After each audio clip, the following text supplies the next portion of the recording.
پاکستان میں شدید سیلاب کی تباہی کے بعد افغانستان میں زلزلے نے تباہی مچا دی۔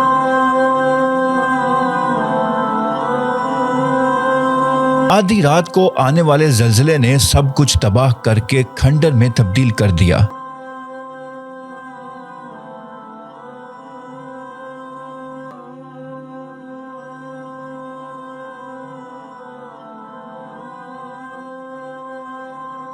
آدھی رات کو آنے والے خوفناک زلزلے نے 15 سیکنڈ میں 1000 سے زائد لوگوں کی زندگیاں نگل لی۔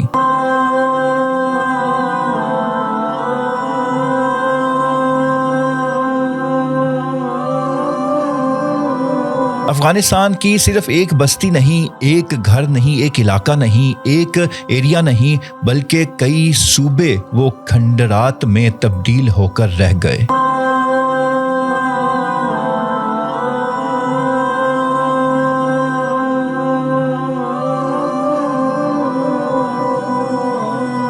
بسم اللہ الرحمن الرحیم۔ السلام علیکم ناظرین، آپ دیکھ رہے ہیں ڈیجیٹل دعویٰ نیٹ ورک اور میں ہوں حماد حمید۔ ناظرین، میں بات کر رہا ہوں گزشتہ آدھی رات کو آنے والے افغانستان میں زلزلے کی، کہ جس نے ایسی تباہی مچائی کہ افغانستان کی تاریخ میں ایسی تباہی دیکھنے کو نہیں ملتی۔ افغانستان کی تاریخ میں یہ پہلا ایسا زلزلہ ہے کہ جس نے 15 سیکنڈ میں وہ تباہی مچائی کہ افغانستان کے کئی صوبے وہ کھنڈرات میں تبدیل ہو گئے۔ پاکستان میں جو سیلاب نے تباہی مچائی ہوئی ہے وہ دنیا کے سامنے ہی ہے، اور وہ سیلاب ابھی تک کنٹرول ہی نہیں ہو رہا، مگر اس کے ساتھ ساتھ ہمیں اپنے ہمسایہ ملک میں یہ خبر سننے کو ملی، اور جس کے زلزلے کے جھٹکے پاکستان میں بھی محسوس کیے گئے، اور یہ زلزلے کی شدت 6.0 سم تھنگ بتائی گئی ہے، مگر یہ زلزلہ اس شدت کا نہیں ہے کہ جس شدت سے تباہی ہوئی ہے۔ اب یہ تباہ کاری کیوں ہو رہی ہے؟ پاکستان میں دیکھیں تو سیلاب ہے، چائنا میں آپ دیکھیں تو وہاں بھی زلزلوں نے تباہی مچائی ہوئی ہے۔ چائنا نے ایسا سسٹم لگایا ہے کہ اس کو 48 گھنٹے پہلے زلزلے کا پتہ چل جاتا ہے، مگر پھر بھی اس کا یہ سسٹم خراب ہوا تو پیچھے کس کا ہاتھ نکلا؟ تو جاپان میں بھی یہ زلزلے آتے ہیں، تباہی مچاتے ہیں، تو ان کے پیچھے کس کا ہاتھ ہے؟ پوری رپورٹس میں آپ کے ساتھ شیئر کروں گا کہ پاکستان میں سیلاب، انڈیا میں سیلاب، چائنا میں زلزلہ، جاپان میں زلزلہ، اب افغانستان میں جو زلزلے نے تباہی مچائی ہے، ترکی میں زلزلہ، مالدیپ میں زلزلہ، مطلب کہ جہاں دیکھیں ایشیا کے ہر ملک میں کوئی نہ کوئی تباہی آپ کو دیکھنے کے ملے گی، مگر آخر اس کی وجہ کیا ہے؟ اس سے پہلے میں آپ کو وہ خوفناک مناظر دکھاؤں گا تباہی کے، کہ کیسے 15 سیکنڈ کے زلزلے نے افغانستان کے کئی صوبے مٹی کا ڈھیر بنا دیے۔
ناظرین، یہ مناظر آپ نے دیکھے، یہاں پر میں پہلے آپ کو رپورٹس بتاؤں گا، اس کے بعد پھر میں نبی صلی اللہ علیہ وسلم کی صحیح بخاری کی صرف ایک حدیث کوٹ کروں گا کہ جس سے آپ سمجھ جائیں گے کہ آخر اس کے اسباب دنیاوی ہیں یا حضور صلی اللہ علیہ وسلم کی بتائی گئی وہ حدیث ہے کہ جس کے بارے میں، جس کی سچائی کے بارے میں ہمیں کوئی شک نہیں ہے۔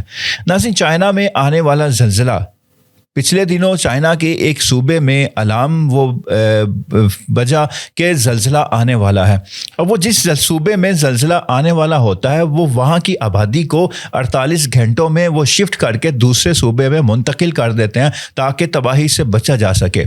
مگر ہوا کیا کہ جس صوبے میں انہوں نے ان کو کنورٹ کرنا تھا، عوام کو جہاں بھیجنا تھا، اصل زلزلہ ہی وہیں آیا۔ اب جب انہوں نے تحقیقات کی، جب رپورٹ سامنے آئی تو پتہ چلا کہ امریکہ نے چائنا کے سسٹم کے ساتھ چھیڑخانی کی اور ان کے الارم کے سسٹم کو ہی خراب کر دیا، اور وہ وہاں پر الارم بجا کہ جہاں پر زلزلہ آنا ہی نہیں تھا۔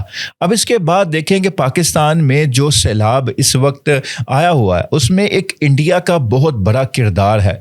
انڈیا جو اپنے ڈیمز کے پانی کو پہلے بھرتا ہے، پھر اس کو ایک ریلا بنا کر چھوڑتا ہے تاکہ یہ جتنی زیادہ تباہی مچا سکے یہ مچا دے۔ اس کے بعد اگر انڈیا مسلسل ڈیم کے دروازے کھولے رکھے، مسلسل پانی تھوڑا تھوڑا آتا رہے، تو یہ گزر کر جا کر سمندر میں گر جائے گا، مگر وہ ایک ریلا بنا کر چھوڑتا ہے تاکہ پاکستان میں تباہی ہو۔ تو یہ بھی اگر دیکھا جائے کہ انڈیا اور امریکہ اور باقی یہ اسرائیل، ان کے کیا آپس میں تعلقات ہیں اور ان کے کیا معاہدے ہیں، وہ دنیا سے ڈھکے چھپے نہیں ہیں، خصوصاً پاکستانیوں سے وہ ڈھکے چھپے نہیں ہیں۔ پاکستانی جانتے ہیں کہ کون ہمارا دشمن ہے اور کون دوست ہے، بظاہر اوپر ہمارے کتنے ہی اچھے تعلقات کیوں نہ ہوں۔ اب اس کے بعد دیکھا جائے ترکی میں زلزلہ کی رپورٹس آپ دیکھ لیں کہ وہ کہتے ہیں کہ بھائی یہ زلزلہ ایسا تھا کہ جس نے ایسی تباہی مچائی، اور اس میں انہوں نے رپورٹ بعد میں بھی جاری کی کہ ہمارے موسم کے ساتھ اور اس کے ساتھ چھیڑخانی کی گئی ہے۔ ایران نے بھی یہ رپورٹ جاری کی، اس نے بھی امریکہ پر بلیم لگایا، چائنا نے بھی امریکہ پر بلیم لگایا۔ اب آنے والا افغانستان میں یہ زلزلہ، اب 6.0 کا یہ زلزلہ جو یہ بتاتا ہے کہ یہ اس کی تباہی تو کم ہونی چاہیے، مگر کئی صوبے وہ مٹی کا ڈھیر بن گئے۔ اب یہ بظاہر ہم دیکھ سکتے ہیں کہ یہ زلزلوں کی شدت، یہ تباہیاں، یہ فتنہ فساد، قتل و غارت، یہ بڑھتا ہی چلا جا رہا ہے، مگر اس کے پیچھے اصل حقیقت کیا ہے؟ ہم لاکھ امریکہ کو الزام دے لیں، اسرائیل کو، بھارت کو، چائنا کو، جس کو مرضی چاہے ہم الزام دے لیں، ایز اے مسلمان ہمارا ایمان اور یقین ہے کہ جو حضور صلی اللہ علیہ وسلم نے ہمیں بتا دیا ہم اس کو سچے دل سے مانتے ہیں۔ ناظرین، صحیح بخاری کی حدیث ہے 7121، حضرت ابو ہریرہ رضی اللہ تعالی عنہ سے مروی ہے کہ رسول اللہ صلی اللہ علیہ وسلم نے قیامت کی نشانیوں میں ایک بڑی نشانی یہ بتائی کہ قیامت کے نزدیک فتنے اور قتل و غارت عام ہو جائے گا، اور قیامت اس وقت تک قائم نہیں ہو جائے گی جب تک زلزلوں کی کثرت نہ ہو جائے۔ مطلب کہ زلزلے کثرت سے آئیں گے قیامت سے پہلے، اور اس وقت تک قیامت قائم ہی نہیں ہوگی جب تک زلزلوں کی کثرت نہ ہو جائے۔ اب آپ دیکھیں قتل و غارت ہر گلی محلے میں پہنچ چکی ہے، ہر گلی محلے میں قتل ہو رہے ہیں اور کوئی پوچھنے والا نہیں ہے، قتل ہونے والا نہیں جانتا کہ وہ کیوں قتل ہوا۔ اس کے بعد دیکھیں زلزلے چائنا میں، جاپان میں، ترکی میں، پاکستان میں، کہاں زلزلے نہیں آ رہے۔ تو یہ ساری چیزیں دیکھ کر تو یہ اس حدیث کو ہم سامنے رکھیں تو پتہ چلتا ہے کہ یہ قیامت قریب ہے، ہمارا انجام قریب ہے، اور یہ اللہ کے عذاب، الفتنے، یہ فساد یہ پہلے آ رہے ہیں جو ان قیامت کی نشانیوں میں سے ہیں۔ ہمیں اللہ سے توبہ کرنی چاہیے۔